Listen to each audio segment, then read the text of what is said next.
ಕನ್ನಡ ನಾಡು, ಇದು ಕನ್ನಡಿಗರ ನಾಡಿಮಿಡಿತ. ನಾವೆಲ್ಲ ಐಕ್ಯವಾಗಿ ಹೋರಾಟ ಮಾಡಲಿಕ್ಕೆ ಅನುಕೂಲ ಆಗುತ್ತಾ ಅಂತ ನನ್ನ ಒಂದು ಭಾವನೆಯನ್ನ ಮೋದಿ ಸಾರು ರೋಡ್ ಬ್ಯಾನ್ ಮಾಡೋದು ಕ್ಯಾಶ್ ಬ್ಯಾನ್ ಮಾಡ್ಬಿಟ್ಟಿದ್ರೆ ನಮ್ಮ ದೇಶ ಇವತ್ತು ಎಲ್ಲೋ ಹೋಗ್ತಾ ಇತ್ತು ಅಂತ ನನಗೆ ಅನಿಸ್ತಾ ಇದೆ. ಸಿದ್ದರಾಮಯ್ಯನವರು ಆಗಲಿ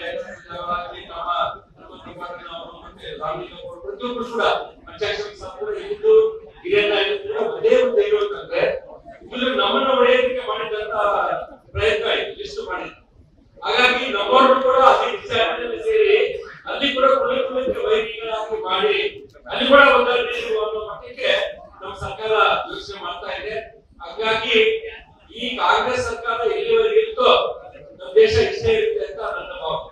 ಹಾಗಾಗಿ ಇದನ್ನ ರದ್ದು ಮಾಡಲಿಕ್ಕೆ ನಮ್ಮ ಹೋರಾಟ ಪ್ರಾರಂಭ ಆಗಬೇಕು ಅಂತ ಹೇಳಿ ಎಲ್ಲಾ ಹಿಂದೂ ಜಾತಿಗಳೆಲ್ಲ ಪ್ರತಿಯೊಬ್ಬರು ಕೂಡ ಉಪಜಾತಿಗಳು ಪ್ರತಿಯೊಬ್ಬರು ಕೂಡ ನಾವೆಲ್ಲರೂ ಸೇರ್ಬಿಟ್ಟು ಹೋರಾಟ ಮಾಡಿದ್ರೆ ಮಾತ್ರ ಇದಕ್ಕೆ ಒಂದು ಅತ್ಯ ಬರುತ್ತೆ ಅಂತ ಹೇಳಿ ನನ್ನ ಭಾವನೆ. ಹಾಗಾಗಿ ವಾಲ್ಮೀಕಿ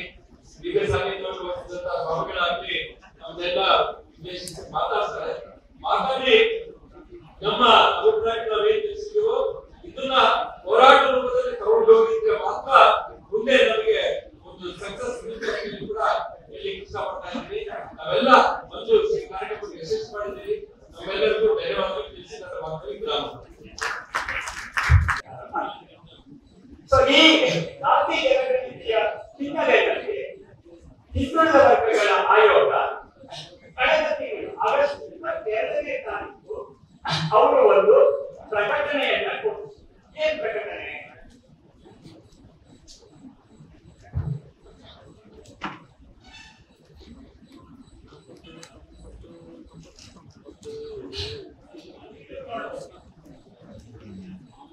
ಕಳೆದ ತಿಂಗಳು ಆಗಸ್ಟ್ 22ನೇ ತಾರೀಕು ವಿಜಯವಾಣಿ ಮತ್ತು ಪ್ರಜಾವಾಣಿ ಪತ್ರಿಕೆಯಲ್ಲಿ ಅದರ ಒಂದು ಜೆರಾಕ್ಸ್ ಕಾಪಿ ಇದೆ.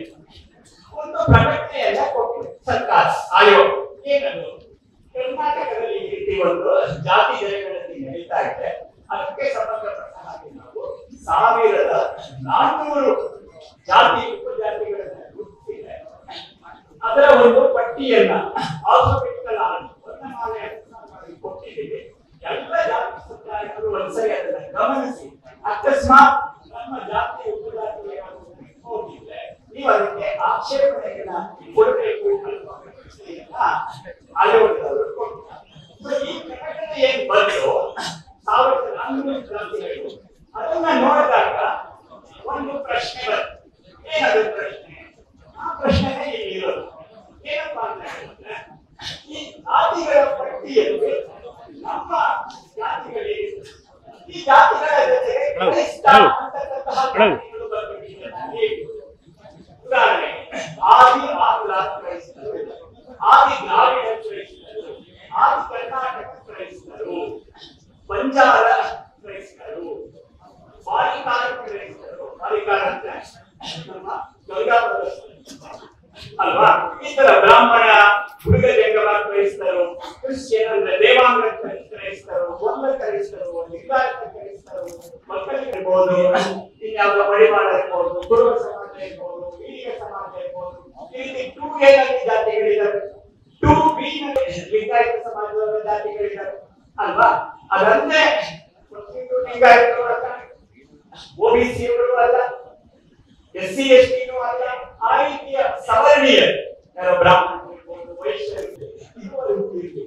ಈಗ ಏಕಾಏಕಿ ಸರ್ಕಾರ ಈ ರೀತಿ ಸುಮಾರು 50ಕ್ಕೂ ಹೆಚ್ಚು ಜಾತಿಗಳು, ಅದರಲ್ಲಿ ಪರಿಶಿಷ್ಟ ಜಾತಿಯವರು ಇದ್ದಾರೆ, ಪರಿಶಿಷ್ಟ ಪಂಗಡ ವಾಲ್ಮೀಕಿ ಸಮಾಜದವರಿಗೂ ಕೊಡಲಾಗಿದೆ, OBCಯವರಿಗೂ ಕೊಡಲಾಗಿದೆ, ಸವರ್ಣೀಯರಿಗೂ ಕೊಡಲಾಗಿದೆ, ಬ್ರಾಹ್ಮಣ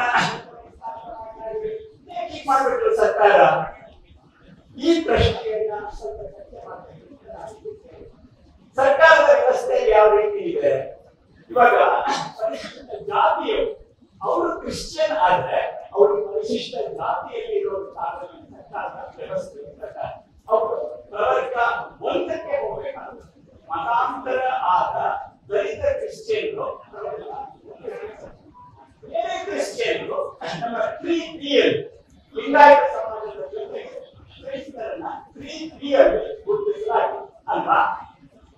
ಅಲ್ಲಿ ನಮ್ಮ ಮನೆಗಳಿಗೆ ಸೆನ್ಸಸ್ ಅವ್ರು ಬಂದಾಗ ನಾವು ನಮ್ಮ ಜಾತಿಯನ್ನ ಹೇಳಿದಾಗ ಅವರು ಜಾತಿ ಟೈಪ್ ಮಾಡ್ಕೊಳ್ಳಲ್ಲ, ಕೋಡ್ ನಂಬರ್ ನ ಟೈಪ್ ಮಾಡ್ತಾರೆ. ಒಂದು ರೀತಿಯಲ್ಲಿ ಸರ್ಕಾರ ಕೋಡ್ ನಂಬರ್ ಕೂಡ ಕೊಟ್ಟಿರೋದ್ರಿಂದ ಅದು ಒಂದು ರೀತಿಯಲ್ಲಿ ನಿಧಾನವಾಗಿ ಅದೊಂದು ಅಧಿಕೃತ ಆಗ್ಬಿಡುತ್ತೆ. ಈ ಪ್ರಶ್ನೆಗೆ ನಾವು ಉತ್ತರವನ್ನ ಹುಡುಕೊಳ್ಬೇಕಾಗುತ್ತೆ.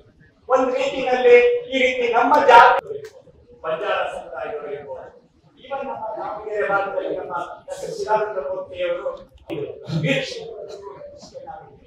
ಇದೇ ಬ್ರಾಹ್ಮಣರಲ್ಲೂ ಆದವರಿದ್ದಾರೆ. ಯಾಕಂದ್ರೆ ಬಹಳ ದೊಡ್ಡ ವ್ಯವಸ್ಥೆ ಅದೊಂದು ಜಾಗೃತಿ. ಕ್ರೈಸ್ತರ ಒಂದು ಸಾಮಾಜಿಕ ವ್ಯವಸ್ಥೆ ಕ್ರೈಸ್ತ ಸಮಾಜದ ಕೂಡ ಈ ವಿಷಯವನ್ನು ಇಟ್ಕೊಂಡು ಪತ್ರಿಕಾಗೋಷ್ಠಿಯನ್ನು ಮಾಡಿ ಹೇಳಿದರು, ನಮ್ಮಲ್ಲಿ ಜಾತಿ ಇಲ್ಲ, ನಮ್ಮಲ್ಲಿ ಚರ್ಚ್ಗಳಿವೆ, ಬೇರೆ ಬೇರೆ ತರಹದ ಚರ್ಚ್ ಇದೆ, ಕ್ಯಾಥೋಲಿಕ್ ಚರ್ಚ್ ಅಂತ ಇದೆ, ಪ್ರೊಟೆಸ್ಟೆಂಟ್ ಚರ್ಚ್ ಅಂತ ಇದೆ. ಆ ಚರ್ಚಿನ ಭಕ್ತರು ಪ್ರೊಟೆಸ್ಟೆಂಟ್ ಆಗ್ತಾರೆ, ಆ ಚರ್ಚಿನ ಭಕ್ತರು ಕ್ಯಾಥೋಲಿಕ್ ಆಗ್ತಾರೆ, ಅವರು ಸಿರಿಯನ್ ಆಗ್ತಾರೆ, ಅವರು ನ್ಯೂ ಲೈಫ್ ಆಗ್ತಾರೆ, ಅವರು ಬ್ಯಾಪ್ಟಿಸ್ಟ್ ಆಗ್ತಾರೆ. ಯಾವ ಚರ್ಚಿಗೆ ಹೋಗ್ತೀವೋ ಆ ಚರ್ಚಿನ ಅಭಿಪ್ರಾಯಗಳ ರೀತಿಯಲ್ಲಿ ನಮಗೆ ಜಾತಿ ಇದೆಯೇ ಹೊರತು ನಮ್ಮ ಭಾರತದ ಅಥವಾ ಹಿಂದೂ ಸಮಾಜದಲ್ಲಿರ್ತಕ್ಕಂತಹ ಈ ರೀತಿಯ ಜಾತಿ ವ್ಯವಸ್ಥೆ ಅಲ್ಲಿಲ್ಲ. ಮಾಡ್ತಾ ಇದೆ ಅಂತ ಕ್ರೈಸ್ತ ಸಮಾಜದ ಮುಖಂಡರು ಕೂಡ ಪ್ರಶ್ನೆ ಮಾಡ್ತಾ ಇದ್ದಾರೆ, ಈ ರೀತಿ ಮಾಡ್ಬಿಟ್ರಿ. ಸರ್ಕಾರದ ಉದ್ದೇಶ ಏನು ನಮಗೆ ಗೊತ್ತಿಲ್ಲ, ಒಳ್ಳೆ ಉದ್ದೇಶನೇ ಇರ್ಬೋದು, ಗೊತ್ತಿಲ್ಲ ಏನಕ್ಕೆ ಈ ರೀತಿ ಮಾಡಿದ್ದಾರೆ. ನಮಗಿರ್ತಕ್ಕಂತಹ ಕ್ರೈಸ್ತ ಕುಟುಂಬ, ಹಿಂದೂ ಕುಟುಂಬ, ಕ್ರೈಸ್ತ ಅಥವಾ ಲಿಂಗಾಯತ ಅಥವಾ ಒಕ್ಕಲಿಗ ಅಥವಾ ಬಂಜಾರ ಅಥವಾ ಮಾಲಿಗ, ಈ ರೀತಿ ಪ್ರತಿಯೊಂದು ಜಾತಿಯಲ್ಲೂ ನೀವು ಸುಮ್ಮನೆ ಯಾಕೆ ಮಾಡ್ತಾ ಇದ್ದೀರಾ ಅನ್ನೋದು ಮೊದಲು. ಎರಡನೇದು, ಈ ರೀತಿ ಮಾಡುವುದರ ಮೂಲಕ ನಿಧಾನವಾಗಿ ಇದು ಈ ರೀತಿಯ ಒಂದು ಮತಾಂತರದ ಚಟುವಟಿಕೆಗೆ ಇದು ಪರೋಕ್ಷವಾಗಿ ಹಿಂಸೆಯಿಂದ ಈ ಒಂದು ಬೆಂಬಲವನ್ನ ಏನಂತ ಕೊಡುತ್ತಾರೆ. ನಾಳೆ ಈ ರೀತಿಯ ಸ್ಥಾನಮಾನಗಳು ಇವತ್ತಿನ ವ್ಯವಸ್ಥೆ ಹೇಗಿದೆ? ಯಾರಾದ್ರೂ ಪರಿಶಿಷ್ಟ ಜಾತಿಯ ಕ್ರಿಶ್ಚಿಯನ್ ಆದ್ರೆ ಅವರು ಇನ್ಯಾರೋ ಆದ್ರೆ ಅವರು ಸಣ್ಣ ಒಂದು ಗುಂಪಿಗೆ ಹೋಗ್ತಾರೆ. ನಾವು ಇನ್ನೂ ಸಿಗುತ್ತೆ ಅಂತ ಆದ್ರೆ ಅದು ನಮ್ಮ ಈಗ ಇರ್ತಕ್ಕಂತಹ ಒಂದು ಮೀಸಲಾತಿಯ ಸ್ಟ್ರಕ್ಚರ್ ಏನಿದೆ, ಮೀಸಲಾತಿಯ ವ್ಯವಸ್ಥೆ ಏನಿದೆ, ಮೀಸಲಾತಿಯ ಸಂರಚನೆ ಏನಿದೆ, ಅದರ ಮೇಲೂ ಕೂಡ ಏನಿದು ಈ ಹಿನ್ನೆಲೆಯಲ್ಲಿ ಅನೇಕ ಪ್ರಶ್ನೆಯನ್ನು ಮಾಡ್ತಾ ಇದ್ದಾರೆ. ಬೇರೆ ಬೇರೆ ಸಮಾಜದವರು ಅವರೇ ಸ್ವಯಂಪ್ರೇರಿತರಾಗಿ ಆಯೋಗಕ್ಕೆ ಅರ್ಜಿಯನ್ನು ಕೊಡ್ತಾ ಇದ್ದಾರೆ, ಮೆಮೊರಾಂಡಮ್ ಕೊಡ್ತಾ ಇದ್ದಾರೆ, ಹೇಳಿಕೆಯನ್ನು ಕೊಡ್ತಾ ಇದ್ದಾರೆ. ಇಲ್ಲ, ಈ ರೀತಿ ಮಾಡಬೇಡಿ, ನಮ್ಮ ಜಾತಿಯ ನಡುವೆ ಕ್ರಿಶ್ಚಿಯನ್ ಸೇರಿಸಬೇಡಿ, ನೀವು ಕ್ರಿಶ್ಚಿಯನ್ ಮಾಡಿ, ಅವ್ರು ಯಾವ ಜಾತಿ ಕೊಡ್ತಾರೆ ಆ ಜಾತಿ ಪ್ರಕಾರವೇ ಮಾಡಿ. ನೀವು ನಮ್ಮ ನಡುವೆ ನಮ್ಮ ಹಿಂದೂ ಸಮಾಜದ ಬೇರೆ ಬೇರೆ ಜಾತಿ ವರ್ಗಗಳ ನಡುವೆ ಈ ರೀತಿಯ ಕ್ರಿಶ್ಚಿಯನ್ ಜಾತಿಗಳನ್ನು ಹೊಸದಾಗಿ ಸೇರಿಸಿ ನೀವು ಗೊಂದಲವನ್ನು ಮಾಡಬೇಡಿ ಅಂತ ಅನೇಕ ಸಮಾಜಗಳಲ್ಲಿ ಸರ್ಕಾರಕ್ಕೆ ಆಹ್ವಾನವನ್ನು ಕೊಡ್ತಾರೆ. ಸೊ ಆ ಹಿನ್ನೆಲೆಯಲ್ಲಿ ಪ್ರಮುಖರು ಒಟ್ಟಿಗೆ ಸೇರಿ ಈ ಸಮಸ್ಯೆಯ ಬಗ್ಗೆ ಚರ್ಚೆ ಮಾಡೋಣ, ಏನಾದರೂ ಪರಸ್ಪರ ತಿಳುವಳಿಕೆಯನ್ನ ಹಂಚಿಕೊಳ್ಳೋಣ ಅನ್ನುವ ಹಿನ್ನೆಲೆ ಬೇಡುವ ಲಿಂಗಾಯತ ಅಂತ ಹೇಳ್ಕೊಟ್ಟಿದ್ರು.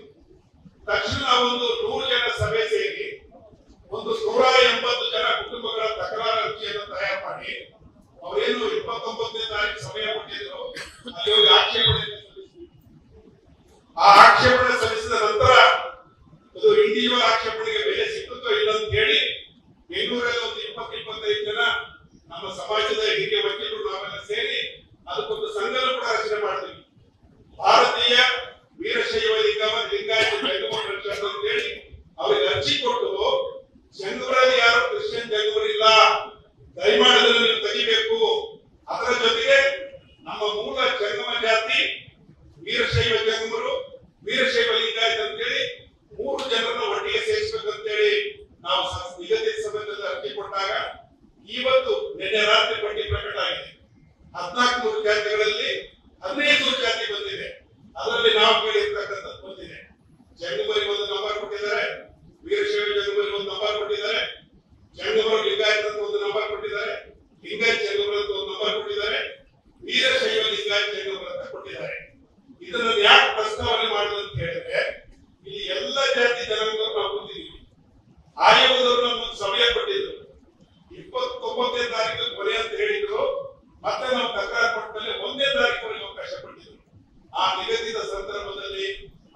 ಆಕ್ಷೇಪಣೆಗಳು ಏನ್ ಹೋಗ್ಬೇಕಾಗಿತ್ತು ಅಷ್ಟು ಆಕ್ಷೇಪಣೆಗಳು ಹೋಗಿಲ್ಲ. ಎರಡನೇದು ನಾವು ಮಾತಾಡುವಂತ ಸಂದರ್ಭದಲ್ಲಿ ಹೇಳಿದ್ರಿ, ಇದು ಮುಂದುವರೆದ ಭಾಗ. 10 ವರ್ಷಗಳ ಕೆಳಗೆ ಇದೇ ಸಿದ್ದರಾಮಯ್ಯ ಮುಖ್ಯಮಂತ್ರಿ ಆಗಿದ್ದಾಗ ಮಾಡಿರ್ತಕ್ಕಂಥ ಸರ್ವೆ ಮುಂದುವರೆದ ಭಾಗ. ಮತ್ತೆ ನಾವೆಲ್ಲರೂ ಇವತ್ತು ಸೇರುವಂತ ಸಭೆಯಲ್ಲಿ 25ನೇ ತಾರೀಕು ಸಭೆ ಸೇರಿ ಆಯೋಗದ ಮುಂದೆ ಹೋಗಿ, ಸ್ವಾಮಿ ಇಂಥ ಪಟ್ಟಿ ಬಂದಿತ್ತಲ್ಲ, ಸುಮಾರು 53 ಈ ಕ್ರಿಶ್ಚಿಯನ್ ಜಾತಿಗಳಲ್ಲಿ ಹಿಂದೂ ಜಾತಿಗಳನ್ನ ಸೇರಿಸಿದಾರಲ್ಲ, ಎಷ್ಟೆಷ್ಟು ಬಂದಿತ್ತು ಹೆಸರು ಅಂತ ಒಂದು ಕೇಳಕ್ ಅವಕಾಶ ಇತ್ತು. ಇವತ್ತು ಪ್ರಕಟ ಆಗಿದೆ, ಅವರು 22ನೇ ತಾರೀಕಿಂದ ಸರ್ವೆ ಮಾಡ್ತಾರೆ. ಈಗ ಇದ್ರ ಮೇಲೆ ನಮ್ಗೆ ಏನಿದ್ರು ಕೂಡ ಕಾನೂನಾತ್ಮಕ ಹೋರಾಟ ಮಾಡ್ಲಿಕ್ಕೆ ಅವಕಾಶ ಇದೆ. ಇನ್ನೊಂದು ನನ್ನ ಸಲಹೆ ಏನಂತ ಹೇಳಿದ್ರೆ, ಆಗ್ಲಿ ಸರ್ವೆ ನಾಳೆ ಬಳಸ್ತಾರೆ. ಇದರಲ್ಲಿ 53 ಕ್ರಿಶ್ಚಿಯನ್ ಜನಾಂಗದ ಜೊತೆ ಸೇರಿರ್ತಕ್ಕಂಥ ಜಾತಿಯವರು ಬೇರೆ ಶಬ್ದ ಬಳಸಬಹುದು, ಯಾರು ಬಳಸದೇ ಇಲ್ಲ. ಅವಾಗಾದ್ರೂ ಕೂಡ ನಾವು ತಗ್ಸಕ್ಕೆ ಅವಕಾಶ ಇದೆ. ನಾವು ಬಹಳ ಲೇಟ್ ಆಗಿ ಎಚ್ಚರಿಕೆ ಅನ್ನೋದು ನನ್ನ ಅಭಿಪ್ರಾಯ.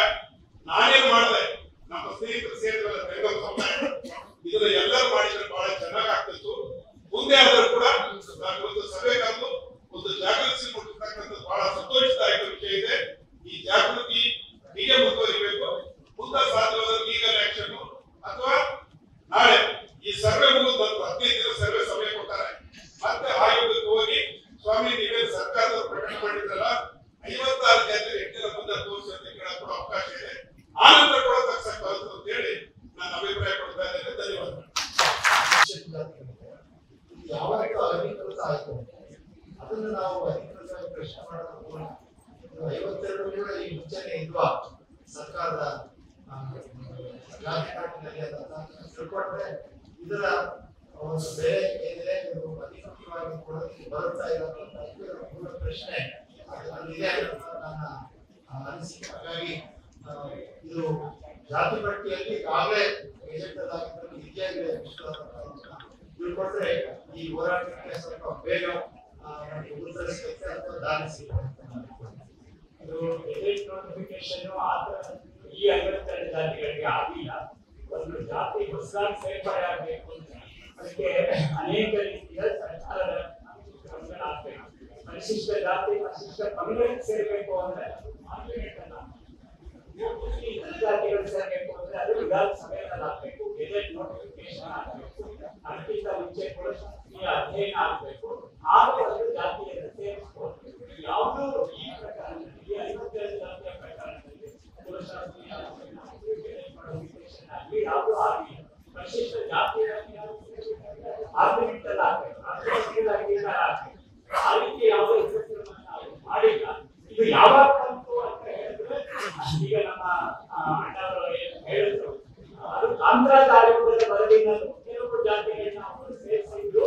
ಆದ್ರೆ ಅದನ್ನ ಬಹಿರಂಗಪಡಿಸಿರ್ಲಿಲ್ಲ, ಕೃತಿಗಳು ಗೊತ್ತಾಗಿರ್ಲಿಲ್ಲ. ಈಗ ಅದನ್ನ ಮುಂಚೆ ಸೇರಿಸಿದ್ರು. ಈಗ ಆಗಿದೆ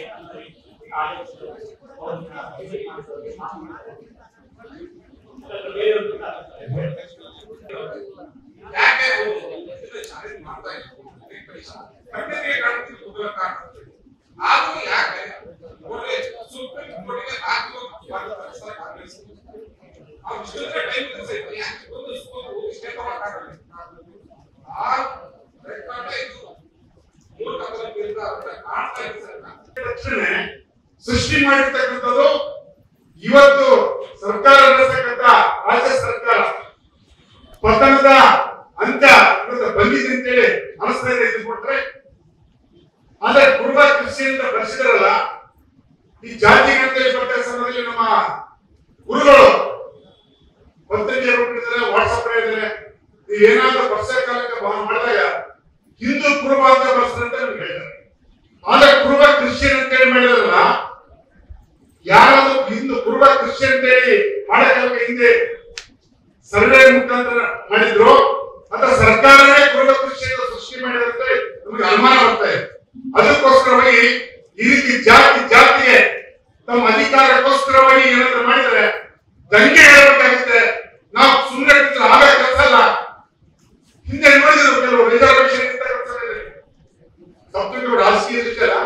ನಮ್ಮ ಹೈದರಾಬಾದ್ ಕರ್ನಾಟಕನೇ ಒಂದು ರಿಸರ್ವೇಶನ್ ನಮ್ಮ ಎಂಪಿಗಳು ಎಂಪಿಗಳು ಗೊತ್ತೇ ಇಲ್ಲ. 7 ಲಕ್ಷ ಕೈ ಎತ್ತಿಬಿಟ್ಟು ಎಂಪಿಗಳ ನಮ್ಗೆ ಗೊತ್ತೇ ಈ ರೀತಿ ನಮ್ಗೆ ಹೈದರಾಬಾದ್ ಈಗ ನಾವು ಎಚ್ಚೆತ್ತುಕೊಳ್ಳಬೇಕಾಗಿದೆ. ನೀವು ಮೈಸೂರು ಸಭೆ ಹೇಳಿ ನಾವು ಇದೇ ರೀತಿಯಲ್ಲಿ ಏನೇ ಬಿಡಪ್ಪ ಯಾರೋ ಹೋರಾಟ ಮಾಡ್ತಾರೆ ಅವ್ರು ಮಾಡಿದ್ರೆ ಸರಿಪಡಿಸ್ತಂತ ಅಂತೇಳಿ ನಾವೇನೋ ಕೂತ್ರೆ ಇದು ಸರಿಪಡ ಸಾಧ್ಯ ಇಲ್ಲ. ಇಡೀ ರಾಜ್ಯಾದ್ಯಂತ ಎಲ್ಲ ಮಠಾಧೀಶರು ಯಾವ ರೀತಿ ರಾಜ್ಯಕ್ಕೋಸ್ಕರವಾಗಿ ನಮ್ಮ ರಾಜಕೀಯ ನಾಯಕರ ಪರವಾಗಿ ಹೋರಾಟ ಮಾಡ್ತೋ ಇದು ಹಿಂದೂ ಸಮಾಜಕ್ಕೋಸ್ಕರವಾಗಿ ಎಲ್ಲಾ ಮಠ ಮಂದಿರ ಒಳಗಡೆ ಬರಬೇಕಂತ ನಾನು ನಿಮ್ಮಲ್ಲಿ ಇಚ್ಛೆ ಪಡ್ತೇನೆ. 52 ಜಾತಿಗಳು ಯಾವೂ ಕೂಡ ಅಧಿಕೃತ ಜಾತಿಗಳಲ್ಲ.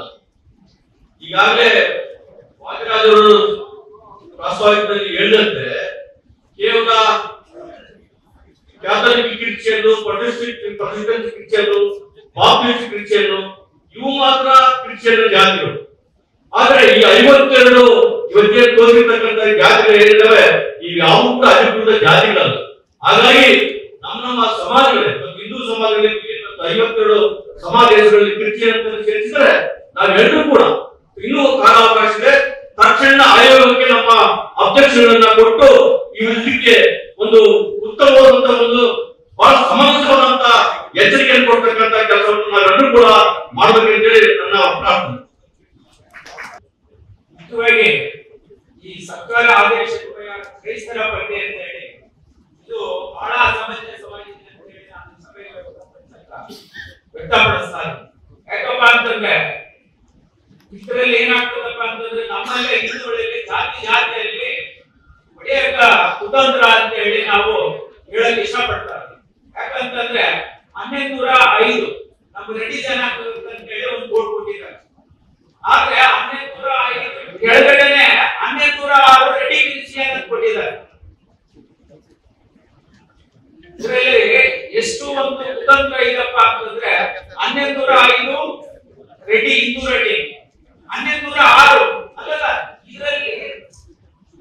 ಇದರಲ್ಲಿ ಲೀಸ್ಟ್ ಇಲ್ಲಣ್ಣ. ಆದ್ರೆ ಬೇರೆ ಇದರಲ್ಲಿ ಲೀಸ್ಟ್ ಅಲ್ಲಿ ನಮ್ದು 1105 ರೆಡ್ಡಿ.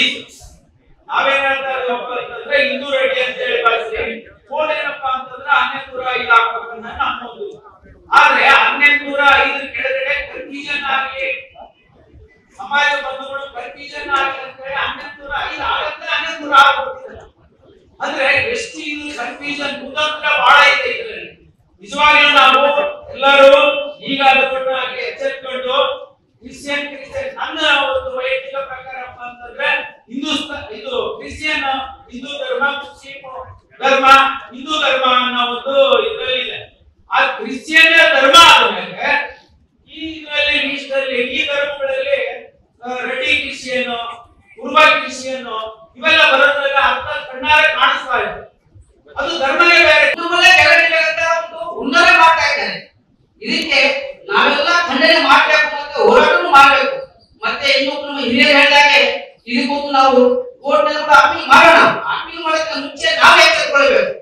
ನಮ್ಮ ಮನೆಗೆ ಯಾರಾದ್ರೂ ಜಾತಿ ಮಾಡಲು ಬಂದಾಗ ನಾವು ಗರ್ವದಿಂದ ಹೇಳಬೇಕು ನಾವು ಹಿಂದೂ, ನಮ್ಮ ಉಪಜಾತಿ ಇದೆ ಅದು ಮಾತ್ರ ಹೇಳಬೇಕು. ಒಟ್ಟು ಕ್ರಿಶ್ಚಿಯನ್ ಯಾರು ಬ್ರಾಹ್ಮಣ ಕ್ರಿಶ್ಚಿಯನ್, ರಾಜಪೂತ್ ಕ್ರಿಶ್ಚಿಯನ್, ವೈಶ್ಯ ಕ್ರಿಶ್ಚಿಯನ್, ಬಂಜಾರ ಕ್ರಿಶ್ಚಿಯನ್ ಮಾಡಿದ್ರಲ್ಲ, ಕ್ರಿಶ್ಚಿಯನ್ ಯಾವ ಕ್ರಿಶ್ಚಿಯನ್ ಕ್ಯಾಥೋಲಿಕ ಪ್ರೊಟೆಸ್ಟೆಂಟ್ ಯಾರು ತಗೋರಿಸಿದಾರೆ ಅವರು ಇಲ್ವಲ್ಲ.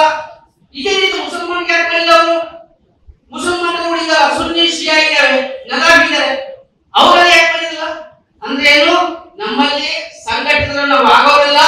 ಅದಕ್ಕೆ ಇವರನ್ನ ಇನ್ನಷ್ಟು ಹೊಡಿಬೇಕು ಅಂತ ಧೈರ್ಯ ಹೇಳಬೇಕು, ಸರ್ಕಾರನ ಇಳಿಸಬೇಕು. ಈ ಬುದ್ಧಿನ ಮಾಡ್ತಾ ಇದೆ ಸರ್ಕಾರಕ್ಕೆ. ಇದು ದೂರ ಇಲ್ಲ, ಅದು ವಿನಾಶಕ್ಕೆ ಕಾರಣ ಆಗಿದೆ. ಆಗ ಭಗವದ್ಗೀತೆಯಲ್ಲಿ ಹೇಳ್ತಾನೆ ನಮ್ಮ ಏನ್ ಸ್ವಧರ್ಮ ಇದೆ ಅದೇ ಒಳ್ಳೆಯದು, ಪರಧರ್ಮ ಭಯಾನಕ ಅಂತ ಹೇಳ್ತಾನೆ ದೇವರು ಹೇಳ್ಬೇಕಾದ್ರೆ.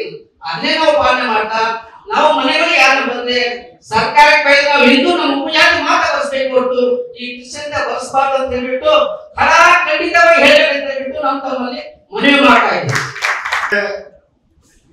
ಅದರಲ್ಲಿ ನಾವು ಹೌದು ಪ್ರೊಟೆಸ್ಟೆಂಟ್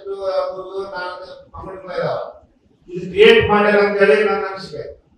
ಯಾವುದೋ ಒಂದು ಹಿಂದೂ ಸಮಾಜದೊಳಗೆ ಆ ಒಂದು ಇಂಥವನ್ನೆಲ್ಲ ಕಳಿಸ್ಬಿಟ್ರೆ ಅವರು ಮುಂದೆ ಮಾಡ್ಲಿ ಏನಾಗಲಿ ಅಂತ ಹೇಳಿ ಸರ್ಕಾರದ ಇದು ಕೂಡ ಆಗಿರುತ್ತೆ ಅಂತ ಹೇಳಿ ನನ್ನ ಅನಿಸಿಕೆ. ಆದ್ರೆ ನಾವು ಇವತ್ತು ಸಮಾಜದಲ್ಲಿ ನೀವು ಹಳ್ಳಿಗಳಿಗೆ ಹೋಗ್ಬೇಕು, ಎಷ್ಟು ಕ್ರಿಶ್ಚಿಯನ್ಸ್ ಹೆಸರು ಹೇಳ್ಕೊಂಡು ಪಾಸ್ಟರ್ಗಳಂತ ಬಂದು ಅಲ್ಲಿರೋ ಹೆಣ್ಣು ಹೆಣ್ಮಕ್ಳು ಸಣ್ಣ ಸಣ್ಣ ಹುಡುಗರಿಗೆ ಎಷ್ಟು ಪ್ರಚೋದನೆ ಮಾಡ್ತಾರೆ ಬದಲು ಮಹಿಳಾ ಸ್ಟೇಷನ್ ಇದೆ ಹೋದ್ರೆ ಗೊತ್ತಾಗ್ತದೆ. 9ನೇ ಕ್ಲಾಸ್ ಓದ್ತಿರೋದು ಹುಡುಗಿನ ಮಾಸ್ಟರ್ ಮಗ ಅವ್ನು 4-5 ವರ್ಷದಿಂದ ಇದು ಮಾಡಿಕೊಂಡು ನನಗೆ ಗೊತ್ತಿಲ್ಲ ನೀವು ಏನಿದ್ರೆ ಯೋಗ್ಯತೆ ಸರಿ ಹೋಗಲ್ಲ ನೀವು ಹೋಗ್ಬಿಟ್ಟು ದುಡ್ಡು ಕೊಟ್ಟು ಕಳ್ಸಿದ್ರೆ ಅವ್ರು ಫಾಸ್ಟ್ ಹೇಳ್ತಾರೆ. ಹಿಂದೂ ಸಮಾಜದ ಹೆಣ್ಮಕ್ಳಿಗೆ ಉಳಿದಿರುವ ಮತಗಳು ಇಸ್ಲಾಂ ಮತ, ಕ್ರಿಶ್ಚಿಯನ್ ಮತ, ದಯಮಾಡಿ ಅವುಗಳನ್ನ ಧರ್ಮ ಅಂತೇಳಿ ಕರಿಬೇಡಿ. ಆ ಧರ್ಮಕ್ಕೆ ಒಂದು ಪಾವಿತ್ರ್ಯತೆ ಇದೆ, ಅದು ಹಿಂದೂ ಧರ್ಮದಲ್ಲಿ ಮಾತ್ರನೇ ಆ ಒಂದು ಪಾವಿತ್ರ್ಯತೆ ಇದೆ ಅಂತ ನನ್ನ ಭಾವನೆ. ಈಗಾಗಲೇ ಸಭೆಯಲ್ಲಿ ಹಲವಾರು ಜನ ಅವರವರ ಅಭಿಪ್ರಾಯಗಳನ್ನು ತಿಳಿಸಿದ್ದಾರೆ.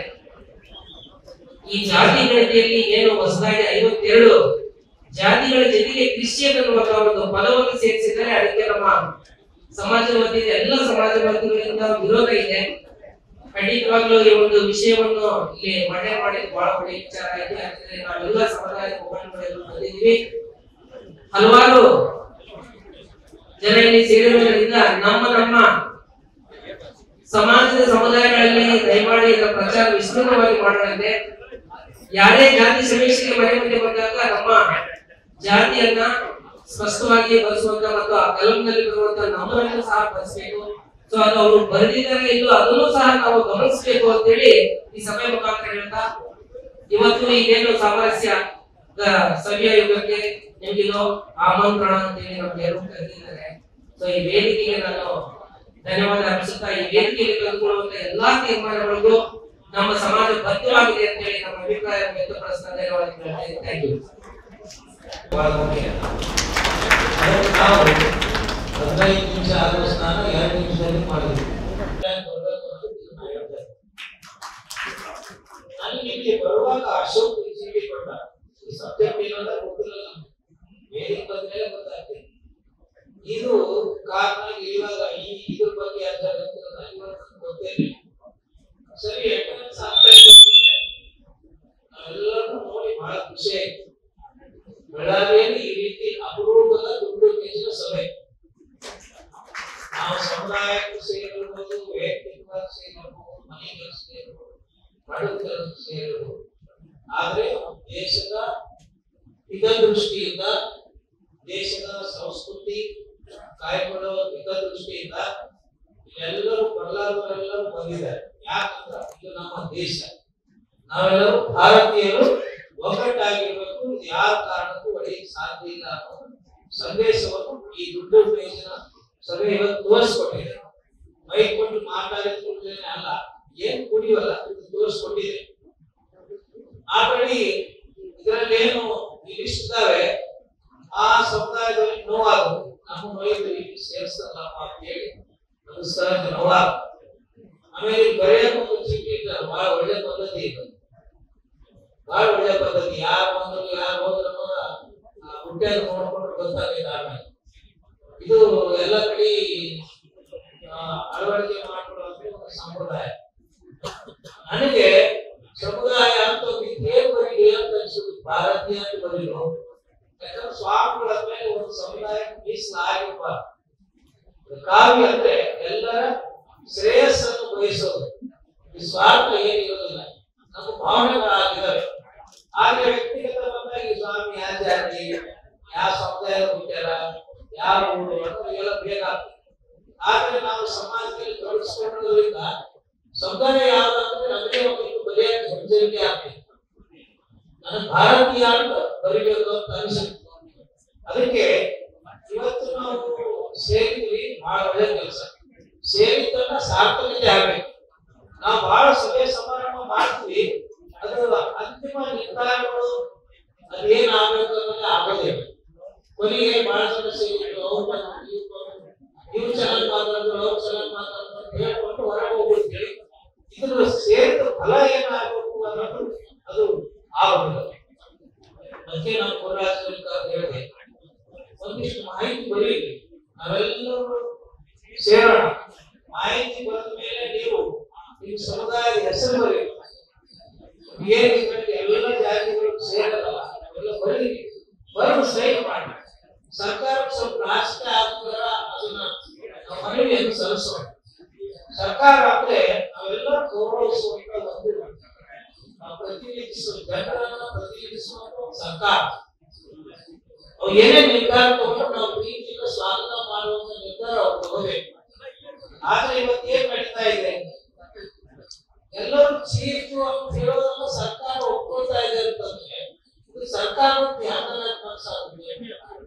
ಇವತ್ತೇನು ದಸರಾ ಉದ್ಘಾಟನೆಗೆ ಆಯಾ ಮಹಿಳೆಯರು ಒತ್ತಾಯ ಪೂರ್ವಕವಾಗಿ ವಹಿಸ್ತಾ ಇದ್ದಾರೆ. ಇಡೀ ರಾಜ್ಯ ಬಹಿಷ್ಕಾರ ಆಗ್ತಾ ಇದೆ, ಚೀರಿತು ಆಗ್ತಾ ಇದೆ. ಹೋಗ ಚಾಮುಂಡೇಶ್ವರಿ ಮೇಲೆ ಅಭಿಮಾನ ಇದ್ರೆ ನಾನು ಕುಂಕುಮ ವಿಭೂತಿ ಗಂಧ ಅರಿಶಿನ ಹಚ್ಕೊಂಡು ಹುಡುಗರು ಹೋಗ್ತೀನಿ ಅಂತಾರ ಆಯಮ್ಮ. ಆ ಕಾರಣದಿಂದ ನಾವು ಇವತ್ತೇ ನಾವೇ ಸ್ವಾಗತ ಮಾಡ್ತೀವಿ. ಹಿಂದೆ ಅಬ್ದುಲ್ ಕಲಾಂ ಆಗಲಿ, ಇವರೆಲ್ಲರಾಗ್ಲಿ, ಅವರೆಲ್ಲ ನಿಸಾರ್ ಅಹಮದ್ ಆಗ್ಲಿ, ಇವರೆಲ್ಲ ನಮ್ಮ ದೇಶದ ಸಂಸ್ಕೃತಿಯನ್ನ ಜೀವನದಲ್ಲಿ ಅಳವಡಿಸಿಕೊಂಡಿದ್ದರಾಗ್ಲಿ ವಿರೋಧ ಮಾಡಲಿಲ್ಲ. ಈಗ ವಿರೋಧ ಮಾಡತಕ್ಕಂತ ಹೇಳುವುದಕ್ಕೆ ನೀವು ಒತ್ತಾಸೆಯಿಂದ ಉದ್ಘಾಟನೆ ಕರೀತಾ ಇದ್ದೀರಿ ಅಂತಂದ್ರೆ ಏನೇನು ಹೋಗ್ತಾ ಇದೆ. ಇದಕ್ಕೆಲ್ಲ ಪ್ರಾಯಶ್ಚಿತ್ತ ಅನ್ನುವಷ್ಟರಲ್ಲಿ ಯಾವುದೇ ಮಾತಿಲ್ಲ. ಈಗ ನೀವು ಬರ್ದಾರ ನಾವು ಹಿಂದೂಗಳು ಎಂದೂ ಕೂಡ ಬೇರೆ ಆಗ್ಲಿಕ್ಕೆ ಸಾಧ್ಯ ಇಲ್ಲ. ಸಿದ್ದರಾಮಯ್ಯವರು ಇಂಥ ಕೆಲಸ ಕೈ ಹಾಕಿ ಸುಟ್ಕೊಂಡು ಹೋಗಿದ್ದಾರೆ. ವೈಯಕ್ತಿಕವಾಗಿ ಸುಟ್ಕೊಂಡಿದ್ದಾರೆ, ಪಕ್ಷವನ್ನು ಸುಟ್ಟು ನಾಶ ಮಾಡ್ತಾ ಇದ್ದಾರೆ. ಇದು ಕೇಂದ್ರದಲ್ಲಿ ಯಾವ ಚಳವಳಿಗಾರರೆ ಅರ್ಥ ಆಗ್ತಾ ಇಲ್ಲ. ಇವತ್ತು ಏನ್ ಹೇಳ್ತಾ ಇದೀನಿ, ನಮ್ಮ ವೀರಶೈವ ಲಿಂಗಾಯತ ಅಂದ್ರೆ ಎಲ್ಲ ಜನರನ್ನ ಪ್ರೀತಿಸುವಂತದ್ದು, ಎಲ್ಲ ಜನರಿಗೆ ಸಂಸ್ಕಾರ ಕಟ್ಟಿಸ್ತಕ್ಕಂಥದ್ದು, ಎಲ್ಲ ಜನರಿಗೆ ಅಪ್ಕೊಳ್ತಕ್ಕಂಥದ್ದು. ಇವತ್ತು ನಮ್ಮಲ್ಲೇ ಒಳಗನ್ನು ಹುಟ್ಟಿಸುವಂತ ಕೆಲಸ ಸಿದ್ದರಾಮಯ್ಯವರು 1917ರಲ್ಲಿ ಮಾಡಿದ ಮೇಲೆ ಅದರಲ್ಲಿ ಯಾರು ಲಿಂಗಾಯತ ಸಚಿವರು ಇಂಟ್ರೆಸ್ಟ್ ವಹಿಸಿದ್ರು ಅವರೆಲ್ಲ ಚುನಾವಣೆಯಲ್ಲಿ ಪ್ರಸಿದ್ಧಿಯಾಗಿ ಸೋತೋಗ್ಬಿಟ್ರು. ಇದು ತೋರಿಸ್ತಕ್ಕಂಥ ಶಕ್ತಿ. ಇವತ್ತೇನ್ ಮಾಡ್ತಾ ಇದ್ದಾರೆ, ಬಸವಣ್ಣನವರ ಮೂರ್ತಿಯನ್ನು ಕಟ್ಟಿಕೊಂಡು ಒಂದು ಜಾಗತಿಕ ಲಿಂಗಾಯತ ಮಠಾಧೀಶರನ್ನು ಮಾಡಿಕೊಂಡು ಸಂಸ್ಕೃತಿ ನಾಯಕ ಬಸವಣ್ಣ ಅಭಿಯಾನ ಮಾಡಿಕೊಂಡು ಬಸವಣ್ಣನವರನ್ನ ಕೈ ಮುಕ್ಕೊಂಡು ಹೋಗ್ತಾರೆ. ಅದು ಸಿದ್ದರಾಮಯ್ಯ ನಮ್ಮ ಸೋಷಿಯಲ್ ಗೊತ್ತಾಗಿದೆ. ಕಲ್ಯಾಣ ಸ್ವಾಮಿಗಳಲ್ಲಿ ಭಾಗವಹಿಸ್ತಿಲ್ಲ. ಯಾಕಂದ್ರೆ ನಾವು ಇದ್ರ ಬಗ್ಗೆ ಶಿವಯೋಗ ಮಂದಿರದಲ್ಲಿ ನಿರ್ಣಯ ಮಾಡಿದ್ವಿ. ನಮ್ಮ ದೇಶಕ್ಕೆ ವಿರೋಧವಾಗಿರ್ತಕ್ಕಂಥ ನಿರ್ಣಯ ಇದ್ದಲ್ಲಿ ಭಾಗವಹಿಸಬಾರದು ಅಂತ ಹೇಳಿ ಒಂದು ನಿರ್ಧಾರವನ್ನು ಮಾಡಿದ್ವಿ. ಈಗ ನಾವೇನು ಸುಮ್ಮನೆ ಕೂತ್ಕೊಂಡಿಲ್ಲ, ಕಲ್ಯಾಣ ಸ್ವಾಮಿಗಳು ಸುಮ್ಮನೆ ಕೂತ್ಕೊಂಡಿಲ್ಲ. ಮೈಸೂರಿನ ಸುತ್ತೂರು ಮಠದಲ್ಲಿ ಭಾರತೀಯ ಸಂತ ಮಹಾಪರಿಷತ್ ಅಂತ ದೊಡ್ಡ ಪರಿಷತ್ ಇದೆ. ಈ ಪರಿಷತ್ನಲ್ಲಿ ಎಲ್ಲಾ ಸಮುದಾಯದ ಸ್ವಾಮೀಜಿಯವರು ಇದ್ದಾರೆ ಮತ್ತು ವಿದೇಶದ ಸ್ವಾಮೀಜಿಯವರು ಇದ್ದಾರೆ, ಹಾಗೆ ಎಲ್ಲ ರಾಜ್ಯದ ಸ್ವಾಮೀಜಿಯವರು ಇದ್ದಾರೆ.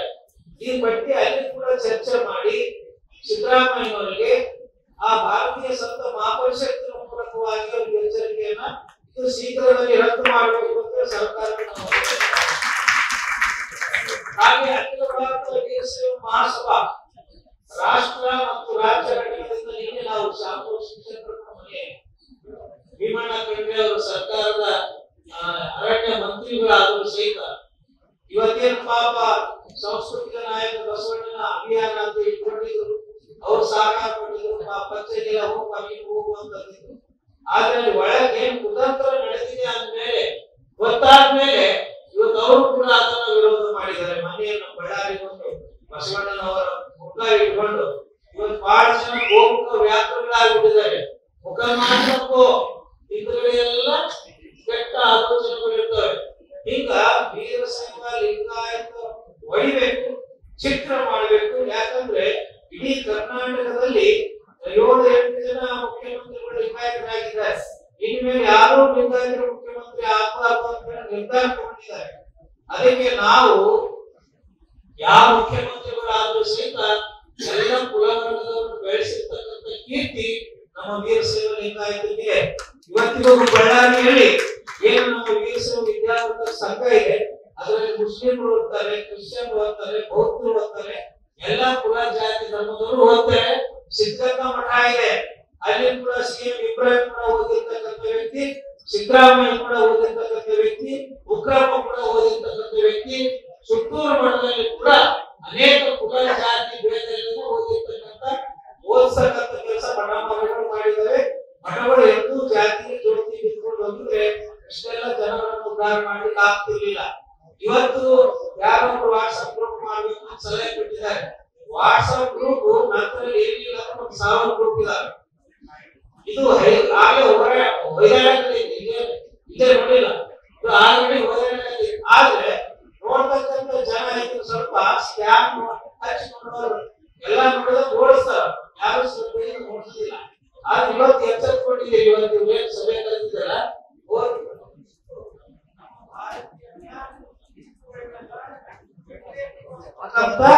ಕೆಲಸ ನಡೀತಾ ಇದೆ ಅಂತ ಇವತ್ತು ಎಲ್ಲರೂ ನೋವನ್ನು ವ್ಯಕ್ತಪಡಿಸಿದ್ದೀವಿ. ಆದ್ರೆ ಇದು ಇಲ್ಲಿಗೆ ಮುಗಿಸಿ ಎಲ್ಲರೂ ರಿಪೋರ್ಟ್ ಮಾಡಿ ಹೋಗಿ ಬಂದ್ರೆ ನಮ್ಮ ದೇಶದ ಪರಿಸ್ಥಿತಿ ಅಧೋಗತಿಗೆ ಹೋಗ್ತದೆ. ದಯವಿಟ್ಟು ಇದ್ರ ಜೊತೆ ನಾವು ಯಾವತ್ತೂ ಕೂಡ ಇರ್ತೀವಿ.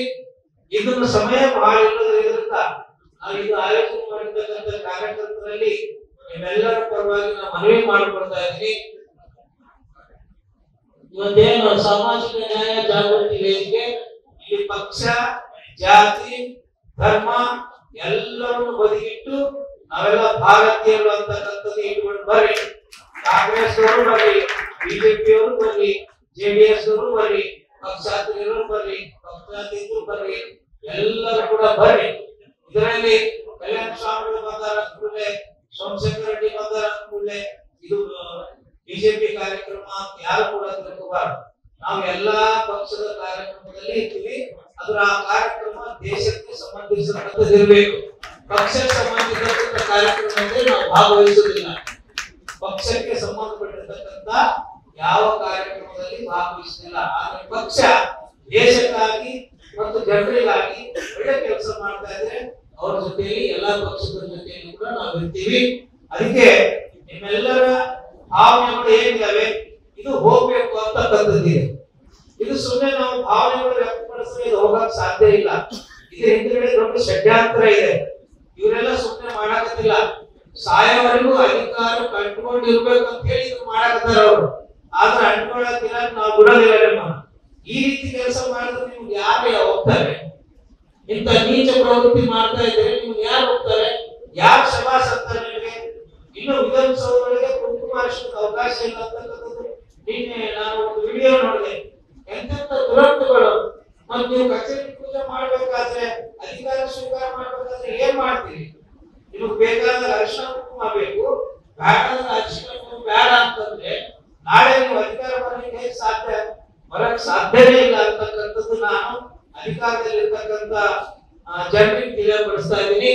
ಅದಕ್ಕೆ ಈಗ ಏನು ಸಾಮಾಜಿಕ ನ್ಯಾಯ ಜಾಗೃತಿ ಸಾಕಾರ ಕೂಡ ಇವತ್ತು ಮೈಕ್ ತಗೊಂಡು ನೀವು ಚಲೋ ಮಾಡಿ ಅಂದ್ರೆ ಆಗುದಿಲ್ಲ. ಅವರಿಗೆ ನೈತಿಕವಾಗಿ, ಆರ್ಥಿಕವಾಗಿ, ಭೌತಿಕವಾಗಿ ಎಲ್ಲ ರೀತಿಯಾಗಿರ್ತಕ್ಕಂಥ ಸಾಕಾರ ಕೂಡ ಏನ್ ಮಾಡ್ಬೇಕು ಅಂತಂದ್ರೆ, ಈಗ ನಾಳೆ ಶನಿವಾರ, ನಾಡಿದ್ದು ಭಾನುವಾರ, ಸೋಮವಾರ ದಿನ ಮತ್ತೆ ನಾವು ಈಗೇನ್ ಸೇರಿದೀವಲ್ಲ, ಸೇರಿರ್ತಕ್ಕಂಥ ಪ್ರಮುಖರು ನಿಮ್ಮ ಜನಾಂಗದವ್ರನ್ನ ಕರ್ಕೊಂಡು ಬರ್ತಾರೆ.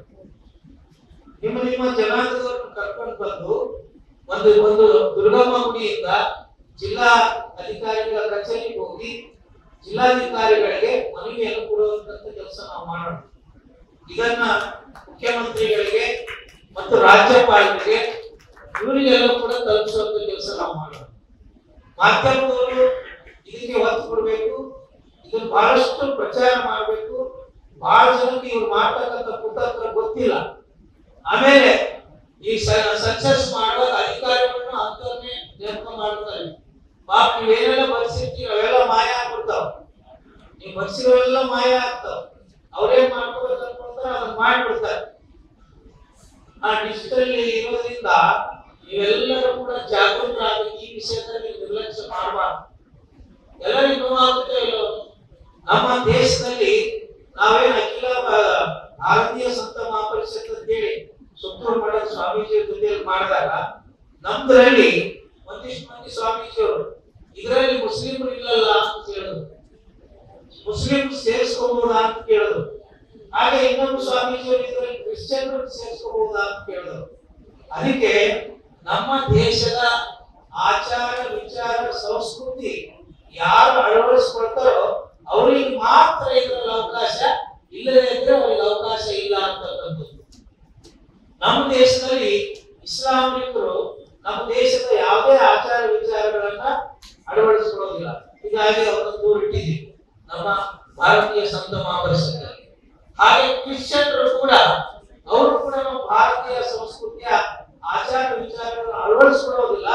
ಆಮೇಲೆ ಅವ್ರ ಶಿಕ್ಷಣ ಸಂಸ್ಥೆಯಲ್ಲಿ ನಮ್ಮ ಮಕ್ಕಳು ಅಂದ್ರೆ ಕುಂಕುಮ ಹಾರಿಸ್ತಕ್ಕಂಥದ್ದು, ಕೊಳ ರುದ್ರಾಕ್ಷಿ ತೆಗೆಸ್ತಕ್ಕಂಥದ್ದು, ಬಳೆ ತೆಗೆಸ್ತಕ್ಕಂಥದ್ದು, ಹೂ ತೆಗೆಸ್ತಕ್ಕಂಥದ್ದು, ಇವೆಲ್ಲ ನೀಚ ಕೃತ್ಯಗಳನ್ನು ಮಾಡ್ತಾ ಇದ್ದಾರೆ.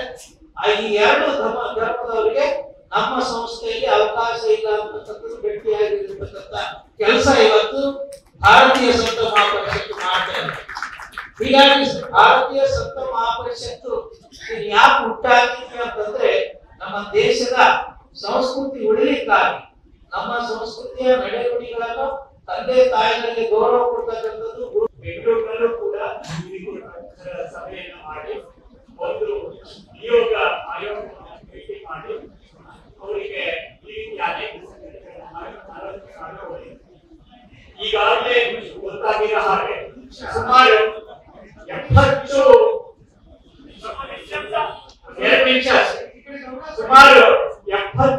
ಹೆಚ್ಚು ಜಾತಿ ಸಮುದಾಯದವರು ಆಯೋಗವನ್ನ ಭೇಟಿ ಮಾಡಿ ಅರ್ಜಿಯನ್ನ ಕೊಟ್ಟು ಆಹ್ವಾನವನ್ನು ಕೊಟ್ಟಿದ್ದಾರೆ. ತುಮಕೂರು ಇರ್ಬೋದು, ಮೈಸೂರು ಇರ್ಬೋದು, ಕಲಬುರಗಿ ಇರ್ಬೋದು, ಯಾದಗಿರಿ ಇರ್ಬೋದು, ಅನೇಕ ಕಡೆಗಳಲ್ಲಿ ಈ ರೀತಿಯ ಸಭೆಗಳಾಗಿದೆ, ಸ್ವಾಮೀಜಿಗಳ ಸಭೆ ಆಗಿದೆ, ಸುತ್ತೂರಲ್ಲಾಗಿದೆ. ಬಹಳ ದೊಡ್ಡ ಒಂದು ಸರ್ಕಾರದ ಮೇಲೆ ಒತ್ತಡ ತರ್ತಕ್ಕಂಥದ್ದಾಗಿದೆ. ಕೇವಲ ಈ ಕ್ರೈಸ್ತ ವಿಷಯ ಮಾತ್ರ ಅಲ್ಲ, ಇನ್ನೂ ಒಂದು 3-4 ಅಂಶಗಳ ಬಗ್ಗೆ ಆಯೋಗದ ಗಮನಕ್ಕೆ ತಂದಿದೆ.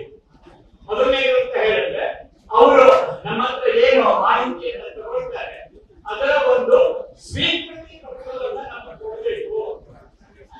ಏನ್ ಎಂಟ್ರಿ ಆಗಿದೆಯಲ್ಲ ಅದರ ಮುಖ್ಯಾಂಶಗಳ ಒಂದು ಕಾಪಿಯನ್ನು ನಮಗೂ ಕೊಡಿ. ನಾವೇನೋ ಹೇಳಿದ್ರೆ ನೀವೇನ ಬರ್ಕೊಂಡ್ರಿ ಅಂತ ಆಗಬಾರ್ದು. ಸ್ವೀಕೃತಿ ಪತ್ರವನ್ನ ಪ್ರತಿಯೊಂದು ಮನೆಯಲ್ಲಿಗೂ ಕೊಡಬೇಕು ಅನ್ನೋದನ್ನ ಆಯೋಗಕ್ಕೆ ಹೇಳಿ. ಎರಡನೇದು, ಯಾವುದಾದ್ರೂ ಒಂದು ಡೋರ್ ನಂಬರ್ ಅಲ್ಲಿ 20ಕ್ಕೂ ಹೆಚ್ಚು ಸಂಖ್ಯೆ ಇದೆ ಅಂತ ಹೇಳ್ತಾರೆ. 20 ಇದೆ, 30 ಇದೆ. ನಾವು ಬಿಜೆಪಿಯ ರಾಜಕೀಯ ನಾಯಕರು ಹೇಳ್ತಾ ಇದ್ರು ಒಂದೇ ಗೌರ್ಮೆಂಟ್ನಲ್ಲಿ 50 ಜನ ಇದ್ದಾರೆ, 40 ಜನ ಇದ್ದಾರೆ. ಏನದು? ಅವರು ಒಂದು ಜಾತಿಯವರಲ್ಲ, ಯಾವ್ಯಾವ ಜಾತಿಯವರಿಗೆ ಈ ರೀತಿಯ ಅನುಮಾನಾಸ್ಪದವಾಗಿ ಒಂದೇ ಡೋರ್ ನಂಬರ್ನಲ್ಲಿ ಒಂದೇ ಮನೆಯಲ್ಲಿ ದೊಡ್ಡ ಸಂಖ್ಯೆಯಲ್ಲಿ ಇದ್ರೆ ಅವರನ್ನ ಒಂದು ಬೇರೆ ತರ ರೆಡ್ ಮಾರ್ಕ್ ಮಾಡಿದ್ವಿ, ಅವ್ರನ್ನ ಬೇರೆ ತರ ಪರಿಶೀಲನೆ ಮಾಡಿ ಅನ್ನೋ ಮಾತನ್ನು ಕೂಡ ಕೇವಲ ನಾವು ಹಿಂದೂಗಳು, ಕ್ರಿಸ್ತರು, ಮುಸಲ್ಮಾನರು ಅಂತಲ್ಲ, ನಮ್ಮ ದೇಶದಲ್ಲಿ ಬೇರೆ ದೇಶದಿಂದ ಎಲ್ಲ ಬಂದು ಬಾಂಗ್ಲಾದೇಶದಿಂದ ಅಲ್ಲಿಂದ ಇಲ್ಲಿಂದ ಅವ್ರದನ್ನ ಹೇಗೆ ಜಾತಿ ಗಣತಿ ಮಾಡ್ತೀರಾ ಅದ್ರ ಬಗ್ಗೆ ಕೂಡ ಎಚ್ಚರಿಕೆ ವಹಿಸಿ. ಅವರ ಆಧಾರ್ ಕಾರ್ಡ್ ಇರ್ಬೋದು, ಅವರ ರೇಷನ್ ಕಾರ್ಡ್ ಇರ್ಬೋದು, ಆದ್ರೆ ಅವ್ರು ಯಾರು ಏನು ಈ ಬಗ್ಗೆ ಕೂಡ ಸರ್ಕಾರ ಎಚ್ಚರಿಕೆ ತಗೊಳ್ಬೇಕು. ಕೇಂದ್ರ ಸರ್ಕಾರದ ಗೈಡ್ಲೈನ್ಸ್ ಹೇಗಿದೆ ಅದನ್ನ ತಗೊಂಡು ಆ ಪ್ರಕಾರ ಮಾಡಬೇಕು ಅನ್ನೋದನ್ನ ಆಯೋಗಕ್ಕೆ ಮನವರಿಕೆ ಮಾಡಿಕೊಟ್ಟಿದೆ. ಇನ್ನೇನು ನಮ್ಮ ಅಣ್ಣ ಅವರು ಹೇಳಿದ್ರು, ಕೋರ್ಟ್ ಮೂಲಕ ಏನ್ ಮಾಡ್ಬೋದು ಅನ್ನೋದಕ್ಕೆ ಬಹಳ ದೊಡ್ಡ ಪ್ರಮುಖ ಆ ರೀತಿ ವಕೀಲರು ಕೂಡ ಪ್ರಯತ್ನ ಮಾಡ್ತಾ ಇದ್ದಾರೆ. ನೋಡೋಣ ಏನಾಗುತ್ತೆ, ಹೇಗಾಗುತ್ತೆ. ಕೊನೆಯ ಅಂಶ ಅಂದ್ರೆ ಈಗ ಹೇಗೆ ನಮ್ಮ ಮಠಾಧೀಶರು ನಾಳೆ ಸೋಮವಾರ ನಾವೆಲ್ಲರೂ ಕೂಡ ಒಗ್ಗಟ್ಟಾಗಿ ಒಟ್ಟಿಗೆ ಸೇರಿ ನಾವು ಜಿಲ್ಲಾಧಿಕಾರಿಗಳನ್ನ ನೋಡೋಣ ಅಂತ ಹೇಳಿದ್ರು. ಆ ಬಗ್ಗೆ ನಾವೆಲ್ಲರೂ ಕೂಡ ಒಮ್ಮನಸ್ಸಿನಿಂದ ದೊಡ್ಡ ಪ್ರಯತ್ನವನ್ನ ಮಾಡಬೇಕು. ಹೇಗೆ ಇವತ್ತಿನ ಒಂದು ದುರ್ಗದ ಸಭೆ ಒಂದು ರೀತಿಯಲ್ಲಿ ಐತಿಹಾಸಿಕವಾದದ್ದು ಅಂತ ನಮಗೆಲ್ಲ ಅನ್ನಿಸ್ತಾ ಇದೆ, ಅದೇ ರೀತಿ ಸೋಮವಾರದ ಸಭೆ ಕೂಡ ಬಹಳ ದೊಡ್ಡ ಮಟ್ಟದಲ್ಲಿ ಇಡೀ ರಾಷ್ಟ್ರೀಯ ಚಾನಲ್ಗಳಲ್ಲೂ ಕೂಡ ಬರುವ ರೀತಿಯಲ್ಲಿ ಬಹಳ ದೊಡ್ಡ ಪ್ರಯತ್ನವನ್ನ ಮಾಡಬೇಕು. ಒಂದು ಸಣ್ಣ ಅಂಶವನ್ನು ಹೇಳಿದ ಮಾತನ್ನು ಮುಗಿಸ್ತೀನಿ. ಈಗ ನಮ್ಮ ಸಾರಿಗೆ ಇಲಾಖೆಯ ಬಸ್ಗಳೆಲ್ಲ 20-30 ವರ್ಷಕ್ಕೆ ಆಗಿರ್ಲಿಲ್ಲ. ಇಲ್ಲಿಂದ ಬೆಳಗಿನ ಹೋಗ್ಬೇಕಂದ್ರೆ ಹೋಗೋದಂತ ಗ್ಯಾರಂಟಿ ಇರ್ಲಿಲ್ಲ. ಅದೆಲ್ಲ ರಾಮಪುರ ನಿಂತ್ಬಿಟ್ಟು ಅವರ ಡ್ರೈವರ್ ಎಲ್ಲ ಸ್ವಲ್ಪ ನುಗ್ಗಿ ಅಂತ ಹೇಳ್ತಾ ಇದ್ರು, ತಳ್ಳಿ ಅಂತ ಹೇಳ್ತಾ ಇದ್ರು. ಆದ್ರೂ ಒಂದು ಗಂಟೆ ಆಗಿತ್ತು, ಬಸ್ಸು ನಿಂತ್ಬಿಡುತ್ತೆ. ಡ್ರೈವರ್ ಹೇಳ್ತಾ ಹೋಗ್ಬಿಟ್ಟು ಎಲ್ಲರೂ ಇಡೋದು. ಹಿಡಿದು ಏನ್ ಮಾಡಿದ್ರು, ಸಾಮಾನ್ಯ 50 ಜಾತಿ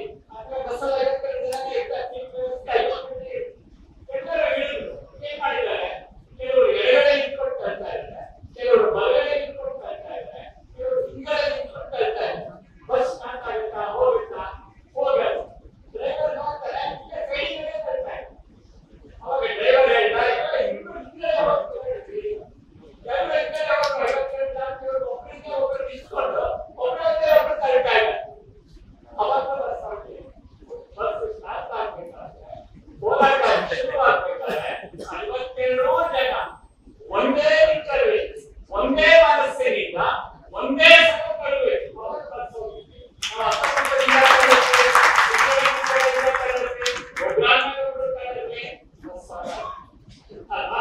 ಬೆಂಗಳೂರಿಗೆ ನಮ್ಮ ಮನೆ, ನಮ್ಮ ಆಗ್ರಹ, ನಮ್ಮ ಹಕ್ಕೊತ್ತಾಯ ಕೇಳಿಸ್ಬೇಕು ಅಂತ ಹೇಳಿದ್ರೆ ನಾವೆಲ್ಲರೂ ಕೂಡ ಬಹಳ ದೊಡ್ಡ ಸಂಖ್ಯೆಯಲ್ಲಿ ಸೋಮವಾರ ಕೇಳೋಣ. ನಮ್ಮ ಅಹವಾಲನ್ನ, ನಮ್ಮ ಆಗ್ರಹವನ್ನ ಸರ್ಕಾರಕ್ಕೆ ಕೊಡುವ ಹಾಗೆ ನಮ್ಮ ಸಂಖ್ಯಾಬಲದ ಮೂಲಕ ನಮ್ಮ ಪರಿಯನ್ನ ತೋರಿಸೋಣ ಅಂತ ನಿಮ್ಮೆಲ್ಲರಲ್ಲಿ ಕೈಗೊಂಡು ಪ್ರಾರ್ಥನೆಯನ್ನು ಮಾಡ್ತಾ ನನ್ನ ಮಾತನ್ನು ಮುಗಿಸ್ತೀನಿ. ಎಲ್ಲರಿಗೂ ಕೂಡ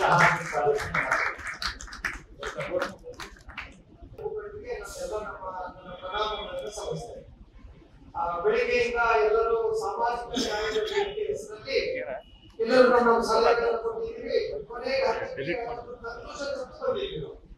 ಅದಕ್ಕೆ ನಮ್ಮೊಂದು ಸಣ್ಣ ವಿನಂತಿ ಅಂತ ಹೇಳಿದ್ರೆ, ನಮ್ಮ ಎಲ್ಲಾ ಸಾಧು ಸಂತ ಮಠಾಧೀಶರ ನೇತೃತ್ವದಲ್ಲಿ ಮತ್ತು ಎಲ್ಲಾ ಜಾತಿ ಮುಖಂಡರೆಲ್ಲರೂ ಸೇರಿ ನಾವು 15ನೇ ತಾರೀಕು ಬೆಳಿಗ್ಗೆ 10 ದುರ್ಗಮ್ಮ ಗುಡಿಯಿಂದ ಮತ್ತು ಜಿಲ್ಲಾಧಿಕಾರಿಗಳ ಕಚೇರಿಗೆ ಮನವಿ ಪತ್ರ ಕೊಡೋದಕ್ಕೆ ನಮಗೆಲ್ಲರೂ ಒಪ್ಪಿಗೆ ಇದ್ರೆ ಎಲ್ಲರೂ ಕೂಡ ಒಟ್ಟಿಗೆ ಮನಸ್ಸಿಂದ ಎರಡೂ ಕೈಗಳಲ್ಲಿ ಹೋಗ್ತಾರ ಅಂತ ಹೇಳ್ಬೇಕು. ಸರ್ಕಾರ ಇವತ್ತೇನು ಸರ್ಕಾರದ ಆದೇಶ ಎಲ್ಲ ಭಾರತೀಯ ಹಿಂದೂಗಳ ಜಾತಿಗಳನ್ನ ಮುಂದೆ ಕ್ರಿಶ್ಚಿಯನ್ ಸೇರ್ತಿರೋದು ಎಲ್ಲ ಸಮುದಾಯದ ಜನಗಳಿಗೆ, ಭಾವನೆಗಳಿಗೆ ಬಹಳ ತೀವ್ರವಾದ ನೋವನ್ನುಂಟು ಮಾಡಿದೆ. ಈ ಸರ್ಕಾರ ಎಚ್ಚೆತ್ತುಕೊಂಡು ಈ ಆದೇಶದಲ್ಲಿ ಇರ್ತಕ್ಕಂಥ ಲಿಸ್ಟ್ನಲ್ಲಿ ಕ್ರಿಶ್ಚಿಯನ್ ಸೇರಿಸಿರೋದು ದೊಡ್ಡ ಅಪರಾಧ ಆಗಿದೆ. ಇದಕ್ಕೆ ಯಾವುದು ದಾಖಲೆಗಳು ಒದಗಿಸಿ ಜನರಿಗೆ ಸಮಾಧಾನ ಪಡಿಸ್ತೀನಿ ಅಂತ ಸರ್ಕಾರಕ್ಕೆ ನನ್ನ ಪ್ರಶ್ನೆ. ಅದಕ್ಕೆ ಇವತ್ತು ಬಳ್ಳಾರಿ ಮಹಾನಗರದಲ್ಲಿ ಎಲ್ಲ ಸಮುದಾಯದವರು ಸೇರಿಕೊಂಡು ಇದನ್ನು ವಿರೋಧಿಸಿದ್ದಾರೆ. ಅದಕ್ಕೆ ಸರ್ಕಾರ ಎಚ್ಚೆತ್ತುಕೊಂಡು ಈ ಸರ್ಕಾರದ ಆದೇಶ ಎಲ್ಲಾ ಜಾತಿಗಳ ಮುಂದೆ ಕ್ರಿಶ್ಚಿಯನ್ ಸೇರಿಸಿರೋದು ಅದು ಎಲ್ಲರಿಗೂ ಭಾವನೆಗಳಿಗೆ ಧಕ್ಕೆ ತಂದಿದೆ. ಅದನ್ನ ಶೀಘ್ರವೇ ರದ್ದುಪಡಿಸಬೇಕು. ಸಮಗ್ರ ಸುದ್ದಿಗಳಿಗಾಗಿ ತಪ್ಪದೆ ನೋಡಿ ಕನ್ನಡ ನಾಡು ವಾಹಿನಿ. ಸಬ್ಸ್ಕ್ರೈಬ್ ಮಾಡಿಕೊಳ್ಳಲು ಕೂಡಲೇ ಪಕ್ಕದಲ್ಲಿ ಕಾಣುವ ಬೆಲ್ ಐಕಾನ್ ಕ್ಲಿಕ್ ಮಾಡಿ ನೋಟಿಫಿಕೇಶನ್ ಪಡೆಯಿರಿ.